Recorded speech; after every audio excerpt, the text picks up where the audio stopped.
ہیرا نے اپنی ہمت جمع کی اور ڈائری میں موجود نقشے کے نشان کے مطابق سفر کا آغاز کیا۔ نقشہ اسے ایک گھنے جنگل کی طرف لے جا رہا تھا جہاں عام طور پر کوئی جانے کی جرت نہیں کرتا تھا۔ جنگل کے قریب پہنچ کر ہیرا نے محسوس کیا کہ اسے مسلسل کوئی دیکھ رہا ہے۔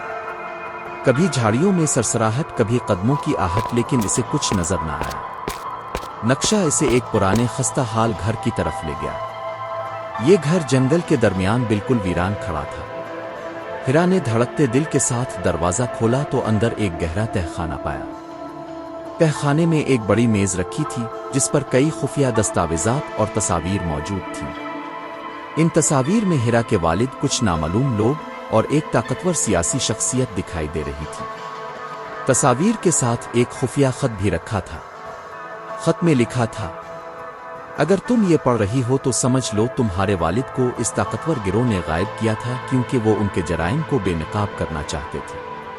لیکن یہ بات ختم نہیں ہوئی، وہ اب بھی تمہاری تلاش میں ہیں۔ اسی لمحے ہیرا کے پیچھے قدموں کی آواز آئی۔ وہ مڑ کر دیکھتی ہے تو ایک نقاب پوش شخص وہاں کھڑا ہوتا ہے۔ وہ شخص کہتا ہے، تمہارے والد نے جو شروع کیا تھا تمہیں وہی ختم کرنا ہوگا، لیکن یاد رکھو اس سفر کی قیمت تمہاری زندگی بھی ہو سکتی ہے۔ ہیرا نے ہمت کر کے پوچھا، کون ہو تم اور میرے والد کہاں ہیں؟ شخص نے نقاب ہٹایا اور ہیرا دنگ رہ گئی۔ وہ شخص اس کا والد تھا۔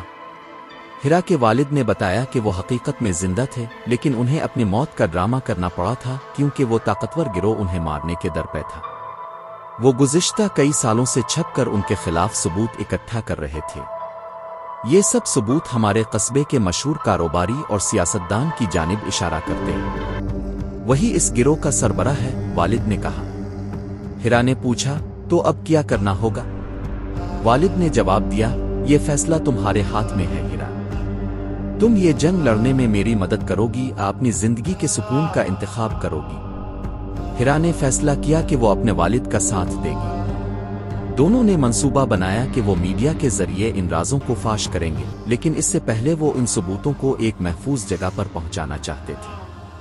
لیکن جب وہ تہخانے سے باہر نکلے تو گروہ کے آدمیوں نے انہیں گھیر لیا۔ ایک سنسنی خیز تعاقب شروع ہوا۔ ہیرا اور اس کے والد ایک ویران ریلوے پل پر جا پہنچے۔ دشمن قریب تھا اور ان کے پاس بھاگنے کا کوئی راستہ نہ تھا۔ ہیرا کے والد نے اسے کہا، یہ سب ختم کرنے کے لیے ہمیں کچھ قربانیاں دینا پڑیں گی۔ تم بھاگو اور ان ثبوتوں کو دنیا کے سامنے لاؤ۔ میں انہیں روکنے کی کوشش کرتا ہوں۔ ہیرا نے انکار کیا، لیکن والد نے زبردستی اسے جانے پر مجبور کیا۔ ہیرا بھاگ نکلی اور ثبوتوں کو لے کر میڈیا کے ایک معتبر شخص تک پہنچ گئے۔ اگلے دن یہ راز پورے ملک میں افشا ہو گیا۔ طاقتور گروہ کے خلاف مقدمات شروع ہو گئے اور کئی لوگوں کو گرفتار کیا گیا، لیکن ہیرا کا والد دوبارہ کبھی نظر نہیں آیا۔ کچھ مہینے بعد ہیرا کو ایک اور پراسرار خط ملا جس میں لکھا تھا، میں ابھی بھی زندہ ہوں لیکن دور سے تمہاری حفاظت کر رہا ہوں۔ یہ جنگ ابھی ختم نہیں ہوئی۔ یہ خط ہیرا کے لیے ایک امید کی کرن بن گیا اور وہ جان گئی کہ اس کی جدوجہد نے صرف ایک نیا آغاز کیا ہے۔ کہانی ہمیں یہ سکھاتی ہے کہ سچائی کا راستہ خطرناک ہوتا ہے، لیکن ہمت، قربانی اور انصاف کی جستجو ہمیشہ فتح مند رہتی ہے۔